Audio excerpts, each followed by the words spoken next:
Olá!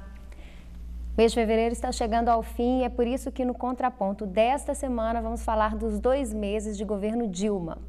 Vamos falar também dos desdobramentos da revolução que vem ocorrendo no mundo árabe e não poderíamos deixar de falar sobre a repercussão do caso Berlusconi. Vamos começar então falando sobre esses 2 meses de governo Dilma. Zé Luiz, como é que você avalia, se é que dá para fazer já alguma avaliação desse governo discreto da presidenta Dilma?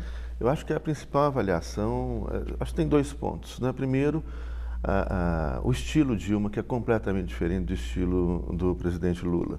Né? O Lula é um comunicador, é um cara que gosta, né? Fez um governo personalista, talvez não tanto personalista quanto outros, mas é um cara que está sempre na mídia, simpático, agradável. Enquanto a Dilma é muito discreta. Acho que a gente está com um governo estilo suíço, né? Que a gente não está acostumado no Brasil. Né? A nossa cultura e a cultura ibérica, né? Que a gente tem forte influência, ela é de governos mais personalistas, de lideranças fortes. Né? E o governo Dilma, nesse início, é um governo extremamente discreto, eu acho isso ótimo. Né? O Brasil está com a política, o estilo suíço do início. A Dilma trabalha muito, fala pouco. E o segundo ponto marcante, esse aí faz uma grande diferença efetivamente, é a política externa do governo Dilma. Né? Ela deu um recado muito claro, já várias vezes, de que ela não vai tolerar violações de direitos humanos e que o Brasil não vai ser amigo de países que violem direitos humanos. E isso vai ter um recado direto ao Irã. Né? O governo Lula se aproximou do governo iraniano, né? Nós tivemos relações muito próximas, o Ahmadinejad esteve no Brasil, o Lula foi ao Irã, obviamente que havia interesses econômicos. O Brasil foi criticado, inclusive, por isso, né? Foi muito criticado por diversos países, inclusive aqui internamente, inclusive por grupos de direitos humanos, e a Dilma falou que não vai tolerar. E foi, no mês de fevereiro, foi a Porto Alegre. Na verdade, ela, embora tenha nascido em Belo Horizonte, né, mas ela está muito mais vinculada a Porto Alegre, onde ela viveu muitos anos, e lá visitou uma associação israelita e fez um discurso falando que não tolera a violação de direitos humanos, né, direcionado ao Irã. Né, que era uma preocupação também do governo de Israel, essa proximidade do Brasil com o Irã, da Venezuela com o Irã, e falou que não vai tolerar esse tipo de coisa. Eu acho que aí tem uma mudança interessante, que a gente tem que acompanhar e analisar o que representa isso para o Brasil, porque se não for tolerar violações de direitos humanos, né, e eu acho que não tem que ser tolerado mesmo, mas uma coisa, e na época até quando o Lula se aproximou do Irã, o que a gente comentamos inclusive na televisão, é de que ali se tratava de uma aliança estratégica, comercial, política, mas que isso não deveria ser entendido como, obviamente, como apoio às questões de direitos humanos internas do Irã. Né? Porque se a gente não for manter relações com países que violam direitos humanos, nós não podemos ter relações com a China, com os Estados Unidos, né? Com o Irã, com a Rússia, e aí a lista é muito grande. Né? Então, olha, de um lado, acho muito importante marcar a posição, nós não podemos tolerar violações de direitos humanos no Brasil e no exterior, mas condicionar nossas relações exteriores, né? Os nossos interesses internacionais, comerciais, etc., a não violação de direitos humanos é um pouco romântico, né, Giri? Mas não sei o que... Bom, eu vou aproveitar esses 2 pontos levantados sobre o governo Dilma para fazer a seguinte análise.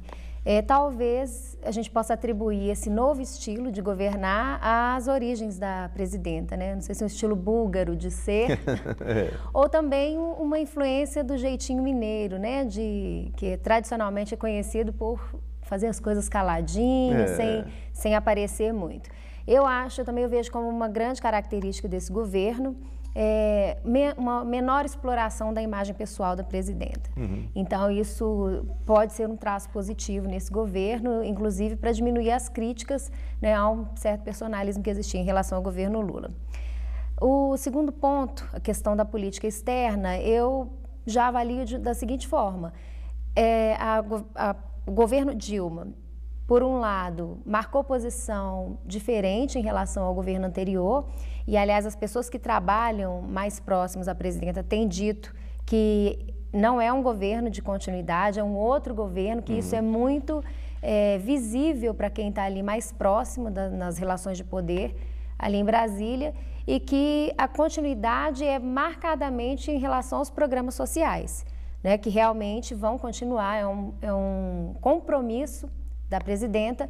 Agora, em relação ao estilo de governar, trata-se de absolutamente um governo diferente do anterior. E em relação à política externa, como eu ia dizendo, eu vejo que marcar a posição em relação à preservação de direitos humanos, o que repercute numa outra relação com o Irã, né? Por outro lado, há indicações de que ela vai manter uma aproximação aqui no Cone Sul, né? Nessa política Sul-Sul, que vem se desenvolvendo, que o presidente Lula deu muita importância para isso, essa aproximação entre os países do hemisfério sul, né, uma aproximação de Brasil com a África do Sul, Brasil-Argentina, e aqui no Cone Sul mesmo. A visita da presidenta à Argentina, acho que foi um ponto muito marcante. Sem dúvida. Uhum. É um sinal importante. Foi a primeira visita ao exterior e foi só para a Argentina.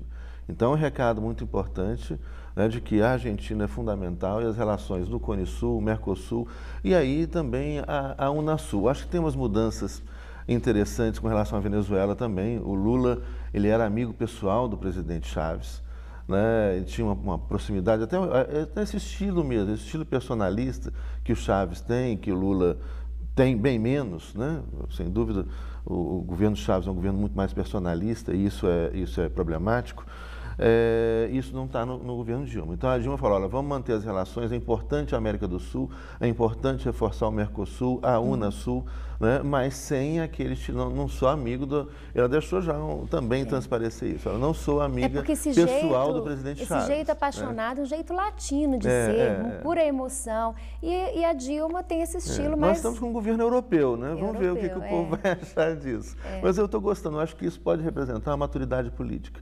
Menos personificação de poder, né? Um poder...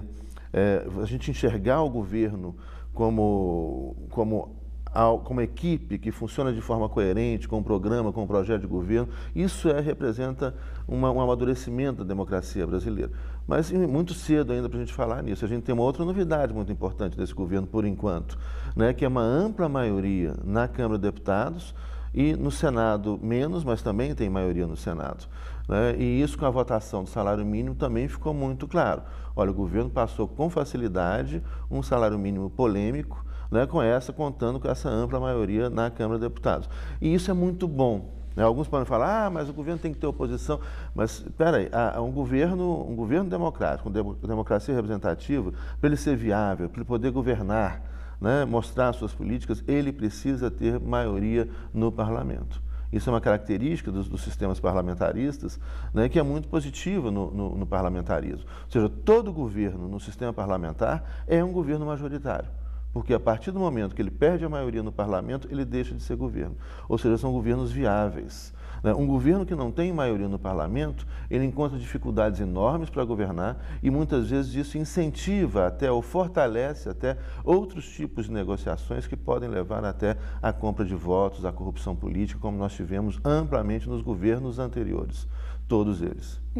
Eu quero voltar ainda à visita à Argentina, só para lembrar que a presidenta Dilma tratou de uma questão que é uma ferida aqui no Brasil. A questão dos torturadores, do caso abafado, né, da ditadura militar, que teve decisão recente, dezembro do ano passado. Nós tivemos a decisão da Corte Interamericana de Direitos Humanos condenando o Brasil no caso Araguaia.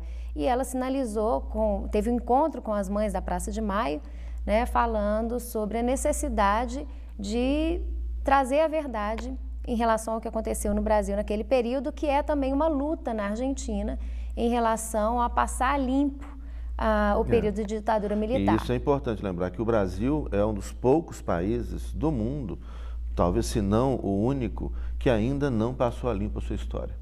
Né? A Argentina vem com julgamentos de torturadores militares por toda a Argentina, isso é recente. O Uruguai vem fazendo isso, o Chile né, que também vai fazendo isso. A Espanha, né, restaura essa discussão na época do franquismo, do fascismo.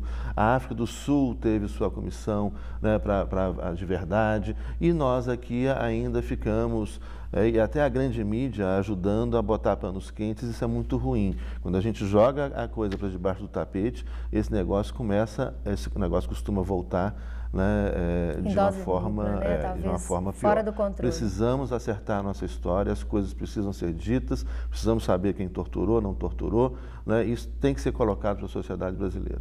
Você não acha interessante que a candidata que foi taxada de terrorista agora levanta a bandeira dos direitos humanos? Mas ela foi taxada de terrorista por grupos irresponsáveis, né, ou que ignoravam completamente a história brasileira.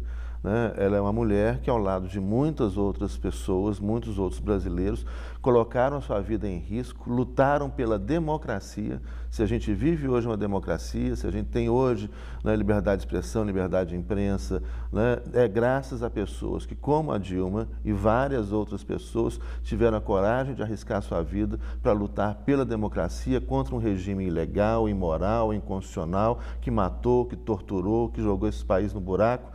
Né, e que saímos com a democracia graças a pessoas que tiveram coragem de lutar como a Dilma. Então, quem chamou a Dilma de terrorista realmente ou não conhece a história ou foi de má fé, né, mas isso não pode ser levado a sério. Bom, voltando então agora à questão da base aliada do governo no parlamento, que é realmente muito importante.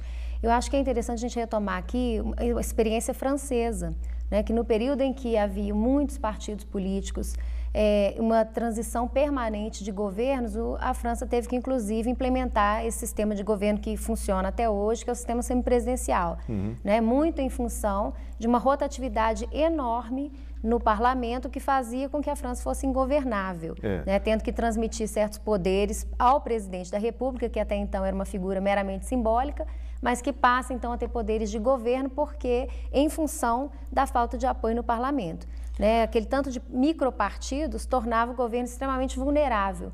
E a cada vez que as alianças se desfaziam e eram feitas novas alianças também frágeis, né, isso ia desestabilizando a política interna no país. De 1946 a 1958, né, vão aí 12 anos, teve 16 governos. O que mostra, então, essa instabilidade muito grande, ou seja, um parlamento com muitos partidos políticos, ele traz muita instabilidade. E no Brasil nós ainda temos muitos partidos políticos. Mas não acho também, aí tem a discussão da cláusula de barreira, etc., que a gente deva legalmente limitar o número de partidos políticos. Eu acho que não é por aí. Eu acho que é a maturidade política, né, o que tem mostrado é que com o tempo a gente vai, alguns partidos vão se fortalecendo, e o que seria ideal, né, para uma democracia representativa, tanto no presidencialismo quanto no parlamentarismo, seria aí um número de 5 a 10 partidos políticos representados no parlamento, partidos ideológicos, programáticos, com fidelidade partidária, que representem esse leque contemporâneo, também uma outra polêmica nisso, porque muitos anunciam que a ideologia está acabando, mas um leque ali, né, de um partido de esquerda, de centro-esquerda, um partido centrista, um partido de centro-direita, um partido de direita, que represente esse leque aí que vai desde o conservadorismo, liberalismo, socialismo, comunismo, social-democracia, social-cristianismo, democracia, enfim, que marcam esse leque de partidos que a gente herdou aí do século XIX, século XX. Isso está mudando, né? Mas isso é um outro debate. Então, que estão associados, invariavelmente, a questões econômicas. Né? E em relação à fé religiosa, vale também, professor? Bom, pois é. Aí é um outro tema interessantíssimo, né? Que a gente pode colocar. Vai uma pergunta para o telespectador. Será que em uma democracia representativa, a gente tem várias formas de democracia. A democracia participativa, que o Brasil também vem experimentando, né, graças aos governos municipais, do PT, do PMDB, há mais tempo. Começou isso, o orçamento participativo, né, os conselhos municipais, etc. Uma democracia plebiscitária, que tem seus problemas, democracia semidireta e a democracia representativa. Numa democracia representativa, seria correto proibir a participação de determinados partidos políticos que, no entendimento de alguns, porque é óbvio que é no entendimento de alguns, de um grupo, seriam ameaça à continuidade da democracia? Olha só, sob esse argumento, A gente já teve no Brasil a proibição do funcionamento do Partido Comunista. 1946, antes disso também ele foi jogado na ilegalidade. Então, pessoas que pensavam que tinham um projeto político, né, para o Brasil, esse grupo de pessoas, né, que se colocavam ali dentro do Partido Comunista Brasileiro, foram proibidos de participar do jogo político, de colocar suas ideias. Por quê? Porque os que estavam no poder, né, diziam que os comunistas que o comunismo era incompatível com a democracia, coisa que eu não concordo de jeito nenhum, mas isso é outro debate também. Mas eles diziam isso. Então, não podem participar os partidos comunistas. Na Europa, depois da Segunda Guerra Mundial, vários países, e hoje a União Europeia, né, punha a propaganda de cunho nazista ou fascista, com pena de reclusão. E em diversos países, como na Espanha, na Alemanha, são proibidos partidos nazistas ou fascistas. Por quê? Porque o nazismo fascista, aí sim, claramente, historicamente comprovado. Então, o que eu estou querendo dizer, uma coisa é uma coisa, outra coisa é outra coisa. São coisas distintas, né? Mas o perigo é quem diz o que pode e quem diz o que não pode. Aí está o perigo. Já os nazistas foram proibidos. Por quê? Porque claramente o partido nazista ou fascista, ele é incompatível com a democracia. Né? É o racismo, é a intolerância, né? O assassinato em massa, né? Que a história da Segunda Guerra Mundial nos mostrou. Mas a orientação religiosa também não é antidemocrática? Pois é, então vamos chegar lá. De governo? Vamos chegar lá. O que acontece com esses partidos? Eles foram proibidos na Europa. Entretanto, eles existem com outro nome. Se vocês pegarem na internet, tem vários sites. Os sites que geralmente usam Partido da Liberdade, etc., olha o outro nome. Né? São partidos, muitos desses são partidos nazistas ou fascistas. Então, isso até o fascismo, o nazismo está com muita força hoje na Europa, de novo, por causa da crise econômica. Então, não adianta proibir. Eu acho que não adianta proibir, porque o que é proibido é mais gostoso. As ideias têm que ser postas livremente. E, óbvio, né, responsabilizar a violação de direitos que possam decorrer, mas as pessoas têm que expor o seu pensamento político, seja ele qual for. Aí chegamos à questão dos partidos religiosos, e especialmente o que está acontecendo agora no Oriente, no mundo árabe, no norte da África e Oriente Médio. Olha, na Argélia essa história, na Argélia e na Turquia. Né? Na Turquia essa história é antiga. O Atatürk, década de 1920, ele foi responsável pela ocidentalização da Turquia. Ele abandona o alfabeto árabe, passa a adotar um alfabeto ocidental. O turco não é árabe, né, mas os turcos usavam, por idioma turco, o uso do alfabeto árabe. E passa a usar o alfabeto ocidental.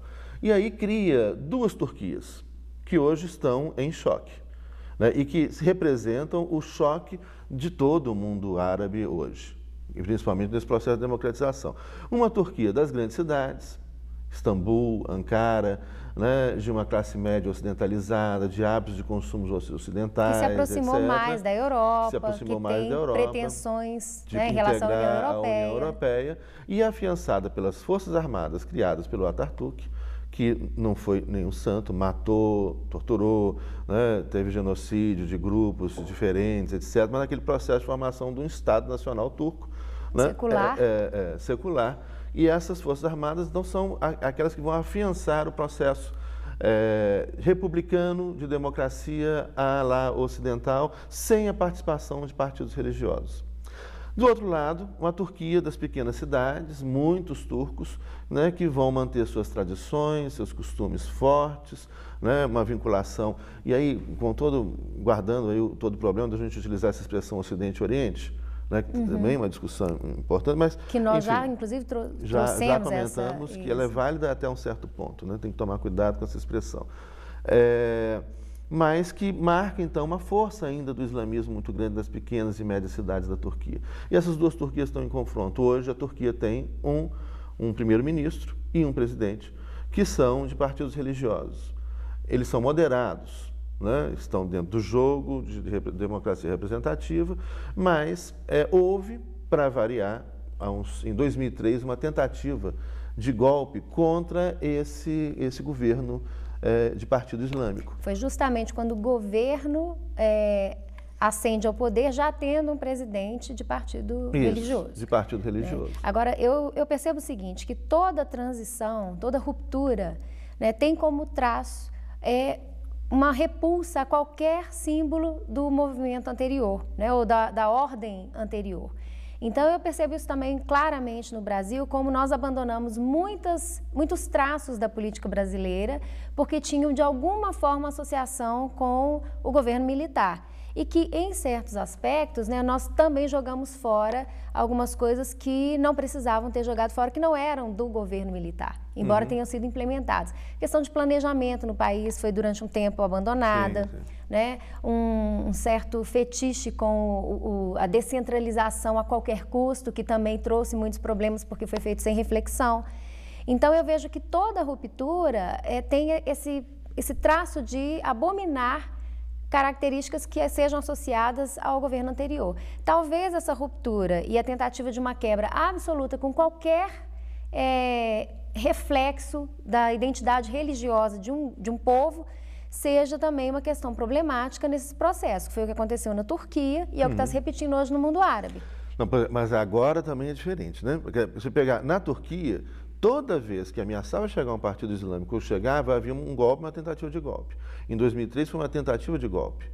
Né? E agora a Turquia está tendo manifestações, né? Isso é recente, foi ontem, né? Isso aqui é finalzinho de fevereiro. Milhares de turcos protestam pela detenção de 150 militares. O que aconteceu? Em 2003 você teve essa tentativa de golpe. E aí, agora o governo turco está julgando e prendendo aqueles militares, e não só militares. Não, militares, professores, jornalistas que participaram da trama golpista. Olha, se tentou dar um golpe de Estado, tem mais é que prender mesmo. Tá certo? Lógico.